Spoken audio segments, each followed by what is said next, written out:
Today we'll be trying out a brand new film stock. Now I want to be clear, this isn't brand new as much as it is just now making its way to the States. I got mine from a local shop who claimed to be the first in Southern California to carry it. But what is this magical new good, you ask? Well, Candito is a budget cinema stock film from the UK that provides a beloved look for about half the cost of other brands. The trade-off is a predicted higher level of grain and slightly softer focus compared to more expensive cinema film stocks, but it might be perfect for your next road trip or family get-together. According to Candito's website, their film is actually Kodak Vision 3 cinema film that has been respooled and repurposed for stills photography. Similar to brands like Cinestill, they removed the remjet layer to make standard color processing a possibility. The trade-off with losing the remjet are these light artifacts called halations, or whatever that space base was in Guardians of the Galaxy 3. If for some reason you haven't seen the 75 other YouTube videos on halations, it's this glowy red, orange, explosive effect that can appear in the highlights that not everyone is a fan of. And I understand this. Not everyone loves Shrek the Third, but I myself find it to be a beautiful cinematic masterpiece. Candito comes in ISO 200, 400, and 800 speed. So I bought one of each, picked up Alex, and set out to test the looks for ourselves. Since this is a slightly softer film, I mostly wanted to stick to higher f-stops to get the sharpest image we could. Here I am loading my Candito shot.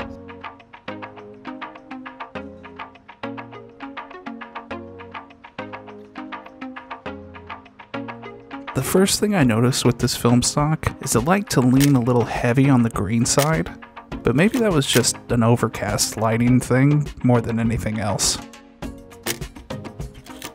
The 400 did have a nice look, but the grain was definitely out and about ready to play.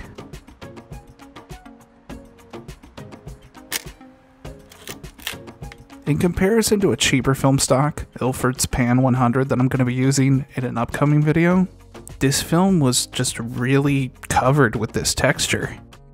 And I don't mind it if it's an intended look, but this amount was a bit unexpected for the speed of the film.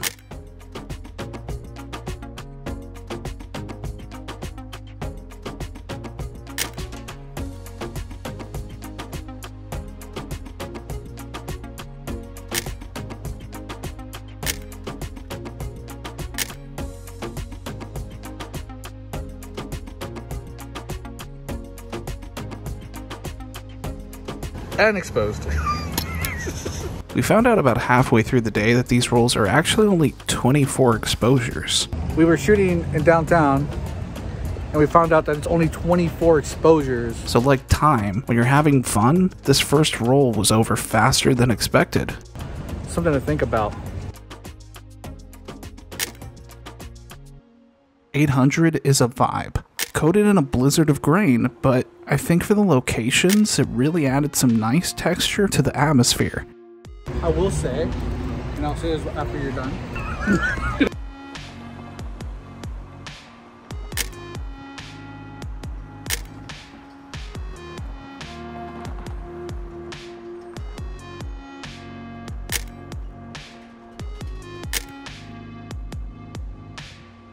Somehow we always seem to find ourselves visiting Savers or other thrift stores when we're out shooting. Is that a roll? You put a roll? Yeah, I put a roll of film in there.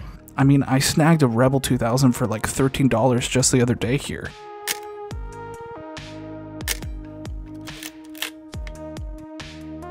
Regardless if we're gonna buy something or not, it's always fun to see what pieces are still out there in the wild, because this stuff is kind of getting harder and harder to find. Once we started playing with lower light, that's where the predicted softness of this film started to really show its true nature. But it still wasn't horrible, or even off-putting to make this film unusable. It's gonna be interesting. It's gonna be blurry.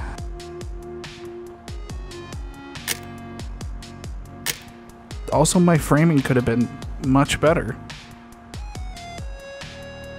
But this shot is amazing. Maybe amazing's too self-complimentary, but I really love it. The way the neon is dancing around Alex's glasses, it's just a straight up mood.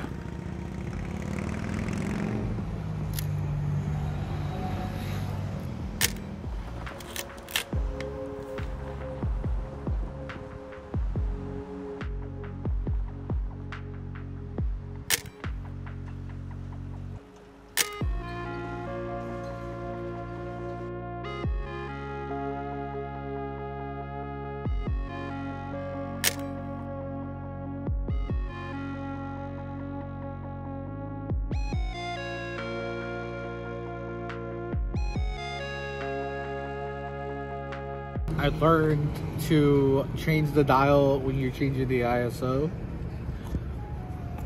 Yeah, that could be better. Hang on. Actually, how would I know what I learned about the film if I haven't developed it yet? The next day I loaded up with that newly acquired Rebel, and I used my final roll, the 200 speed of Candito.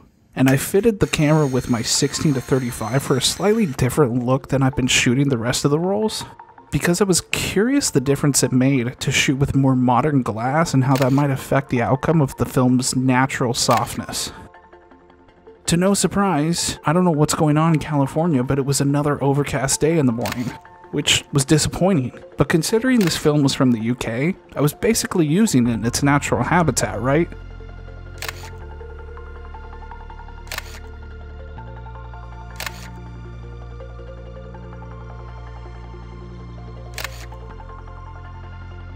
But once the sun did come out, I think this roll really did come alive.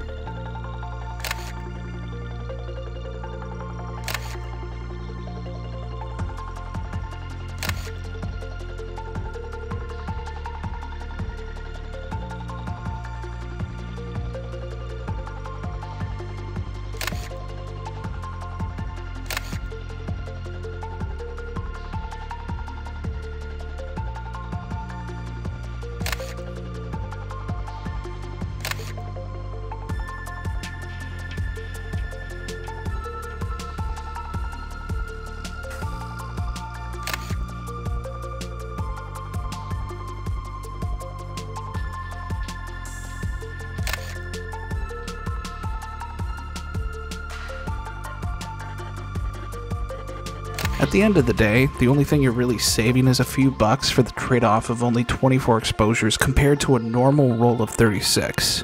But maybe that fits your budget, maybe that fits your shooting pattern, and maybe that brings down the development and scanning costs for you. Either way, it's about experiencing something new and capturing what you find beautiful.